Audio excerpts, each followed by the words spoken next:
Well, hours ago, Vladimir Putin made it very clear that he is prepared to go nuclear in the war against Ukraine. And he warned the West that he is not bluffing. If the territorial integrity of our country is threatened, we will without doubt use all available means to protect Russia and our people. This is not a bluff. And those who try to blackmail us with nuclear weapons should know that the prevailing winds can also blow in their direction. Biden reacted just moments ago. Let us speak plainly. A permanent member of the United Nations Security Council invaded its neighbor, attempted to erase a sovereign state from the map. Russia has shamelessly violated the core tenets of the United Nations Charter. No more important than the clear prohibition against countries taking the territory of their neighbor by force. Again, just today, President Putin has made overt nuclear threats against Europe and a reckless disregard for the responsibilities of the non-proliferation regime. Cheryl, that was the opening of his address, and it began very strongly by saying United Nations Security Council member invaded its neighbor. And then the question that immediately comes to your mind is, why is Russia on the United Nations Security Council? Jake Sullivan was asked yesterday about whether Biden would call for the removal of Russia, and he didn't. We didn't hear that today. And remember that the United States is the biggest financial contributor to the budget of the United Nations. Number one, this is our budget, our contribution, 29% of their budget. We pay for, okay, first off. Number two, look at what's happening with the markets right now. Grain prices are going up. People are searching for flights to get out of Russia. You've got an inflation and an energy crisis that's threatening Europe, all of that. He didn't really address that. He needed to be stronger, and he wasn't. He didn't go after China. He should have gone after Iran. He did not do any of those things in that speech, first and foremost. But this threat from Vladimir Putin is so terrifying to me. I remember the Cold War in the 80s between the United States and Russia, and it was a real threat that Russia could engage nuclear weapons. He's got about 1,500 warheads right now, another 3,000 on reserve. And we are not in the mind of Vladimir Putin, and I think we need to be very, very concerned about this. And again, grain, oil prices around the world today jumping on this. This is very, very scary. He wasn't strong enough. And what makes, nuclear weapons, the whole premise is deterrence and mutually assured destruction. But dependent upon that is having rational state actors engaging with one another. Thus far, at least in those terms, Vladimir Putin has been, quote, rational. Nevertheless, a cornered Vladimir Putin might be a little less rational and potentially an unhealthy one. We don't know. But Raymond, those are nice words from the president. I like words that are tough. They're nice. But what about actions? What about Nord Stream 2? You come into office, we're just going to give you a pipeline that the Trump administration delayed. Sanctions, they were very, very small in the beginning. He announced no U.S. troops are going to be involved, which we all agree with, but you don't announce that. You don't take something off the table when you're dealing with an enemy. And then the Washington Post had this reporting. It was very small, many paragraphs down. It was from a few months ago, but it said, it was remarking on U.S. intelligence that the Russian leader believed the Biden administration was chastened by the humiliated U.S. withdrawal from Afghanistan and wanted to avoid new wars. So in other words, Afghanistan was in the calculus of Putin when he invaded Ukraine. Well, strength matters. When you watch this and you're watching the way Russia and China are now aligned, China calling it our ultimate partner, Russia, that's a bad sign. And it is the Biden policies that have created the environment we find ourselves in. When he was saying, let me speak clearly, I would prefer that he speak at all. He could barely get the words out. The world looks at this and it seems unsteady. It's not reasoned, and they feel they can't quite trust what's coming out of Joe Biden's mouth, particularly what we've seen in the 60 Minutes interview and other interviews he's given of late, where the White House has to come in and clean up after every word. But the most important thing he said that we shouldn't let go by, he said, we are here to defend democracy. That's what America's about, defending democracy.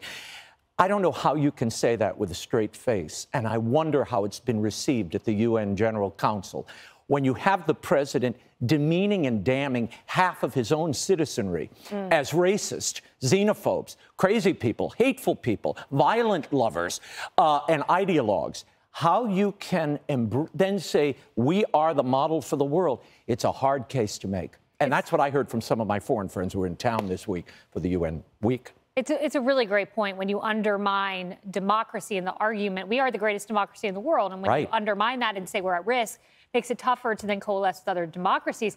Emily, to the point of an increasingly unhinged Vladimir Putin, essentially conscripting 300,000 new Russian soldiers. These are not citizens just yet. They are citizens, but they are ones with military experience. So it's not as if he's saying, hey, all of you non-military citizens, we're conscripting you. But Russians fear that's the next step here because the one-way flights are booked out of the country. And instead of calling this a mobilization, the population's calling it a mogulization because the word mogila means burial.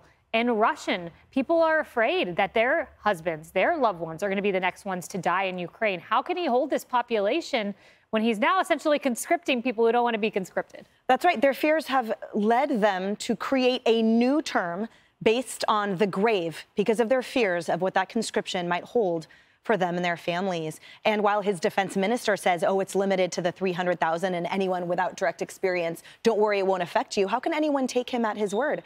That is why flights right now, when you look up on Google, flights are reaching $50,000 for a family of 3 to get to Joburg. And the reason is because they're looking at places where they don't need to have a visa. That level of desperation that families hold for their loved ones because they are at the mercy and the hands of this zealous, unhinged despot is real. And the ramifications of that, economic and otherwise, can't be overstated also because with this fleeing and with that fear, there will be a desperation, him being cornered and also the reaction and the influence and impact on the population. And I have to point out as well that, in combination with our, frankly, feckless leader there at the UN General Assembly right now, we talk about how actions matter, right? And what actions do we have to go on? Well, he granted a visa to a would-be Iranian assassin, right? So that he can attend this General Assembly this week. We have that. We have the fact that his refusal to call out by name the countries that have aided Putin in his invasion, as you pointed out. Where was his condemnation of Iran and China during his speech? He spent more time on climate change than he did on a condemnation. We've seen his actions to the tune of finances, but what about detailed actual support of Ukraine? We've been lacking that too. So his speech left much to be desired in the way of strength. And when you juxtapose that or when you lay it against his actions, I have nothing but to be disappointed as an American citizen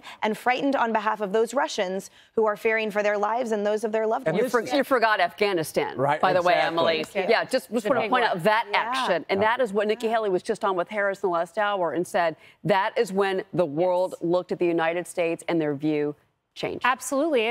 I've called it a smash and grab robbery on the world stage. You saw what happened in Afghanistan, and so China sees Taiwan, and then Russia sees Ukraine, Natalie. And the president, it felt like about half the speech, certainly a third, on climate change. Is that really the issue here when China's circling Taiwan and you have all these other foreign wars and adversaries flexing their muscle?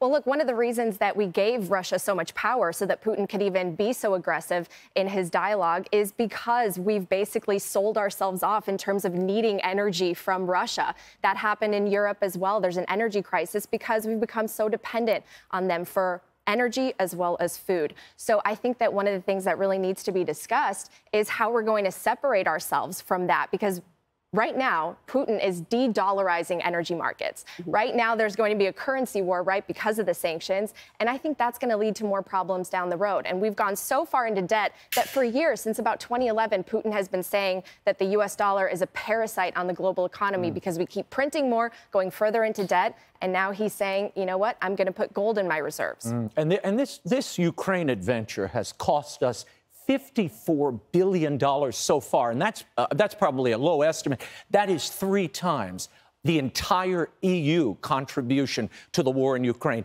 This is their war, firstly. They need to contribute. Why Joe Biden didn't raise that today at the UN is beyond me. It was the perfect forum. I know a former boss of mine who probably would have raised that. Yeah. But that's Hey, everyone. I'm Emily Campagno. Catch me and my co-hosts Harris Faulkner and Kaylee McEnany on Outnumbered every weekday at 12 p.m. Eastern, or set your DVR.